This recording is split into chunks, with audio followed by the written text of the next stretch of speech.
Today is day 30, and I'll tell you right away, there's a lot of review in today's worksheet, so have your thinking cap on. First section, capitalization. Abbreviated scientific names are often capitalized, and they give you the example of deoxyribonucleic acid. It's a lot easier to just abbreviate it and call it DNA, capitalizing each letter, than to write out the great big word every time you would reference it. Okay, so scientific names are often capitalized when they're abbreviated.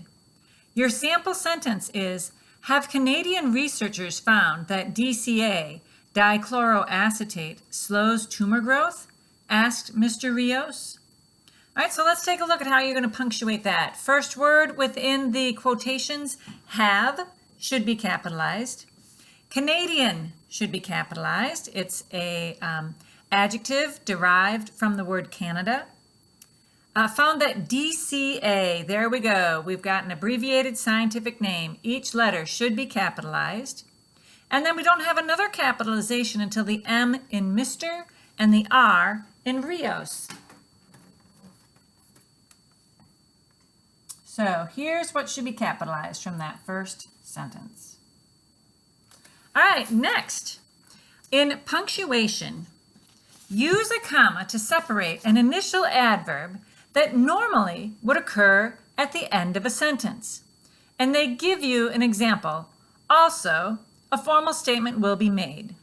So you could also say a formal statement will be also made, or a formal statement will be made also. But because you've put it at the beginning of the sentence, it needs a comma after it. So let's take a look at our sample sentence. Again, your question is excellent, Lonnie, said the committee's leader. A couple of things are going on here that you need to be aware of. Someone is speaking, so that should clue you in that we're going to be looking at quotation marks. We have a noun of direct address. This is a review from lesson 10, 11, and 15. That's when someone is speaking directly to another, and you want to mark that off to show that they're being spoken to directly. Lonnie, or Lanny, is the noun of direct address. So we're looking for where the quotation marks should go. We're looking that we have a noun of direct address. We're going to see that we have that initial adverb thing going on. And then the other thing is, as you read the sentence, the committee's leader. That would be showing possession, that the leader belongs to the committee. It's not a plural word of committees. It's showing that committee is showing possession of the leader. So it would be apostrophe S. If you followed everything I said, what it should look like is this. Quotation marks, again, comma, because we have the adverb at the beginning of the sentence. Your question is excellent, comma, Lanny, comma, quotation marks. Said the committee's, apostrophe S, leader, period, at the end. Got all that? Good job. Okay, next section. Parts of speech, adjectives. This is a review from what we learned back on day 12. It says circle the correct adjective form. If you go back to day 12, parts of speech, it talks about descriptive adjectives that are used for comparing things. And in that section, it told you that when you compare two things, you use the ending ER on an adjective to compare it to something else.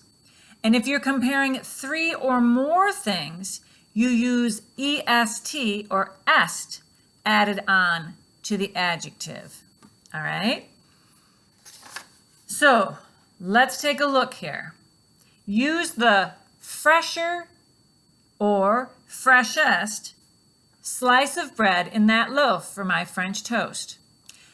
If you use some logical thought processes here, if you think of a loaf of bread, are there usually more than 2 slices of bread in a loaf?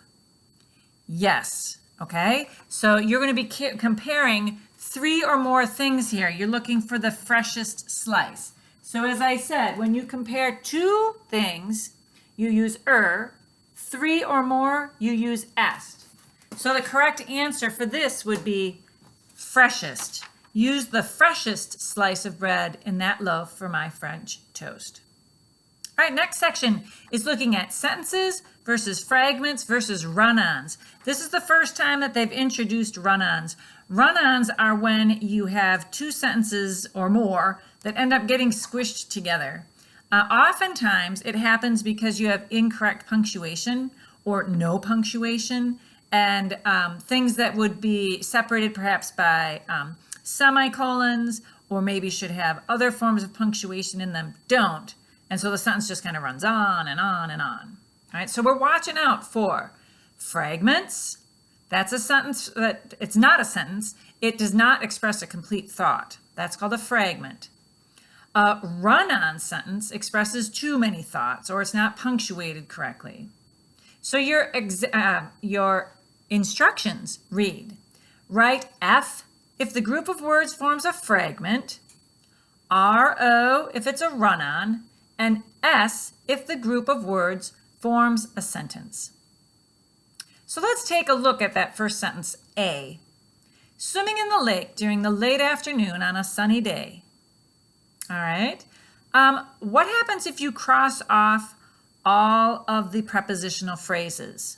Cross out in the lake, during the late afternoon, and on a sunny day. What are you left with? Swimming. Is the word swimming a complete sentence? No, it's not. So that's F for fragment. A lodestone is a mineral containing iron. It's magnetic. Day 11, we learned that when you have 2 sentences that are closely related, instead of just using a comma, you use a semicolon. All right, but this person did not use a semicolon. They used a comma, which makes this then a run-on. So this is a run-on. If you were going to change the sentence and make it not a run-on, all you would have to do is change the comma after iron into a semicolon. But that's not what they did in the example, so it is a run-on. Letter C. An I-beam is a steel beam used in erecting tall buildings. Okay. What do we have here? We have an I-beam is a beam and how it's being used. So we have a subject, we have a verb, we have a complete thought. So that would be S for sentence. Then you come down to your sentence combining. There's 3 to put together today. I look forward to reading them. Good luck.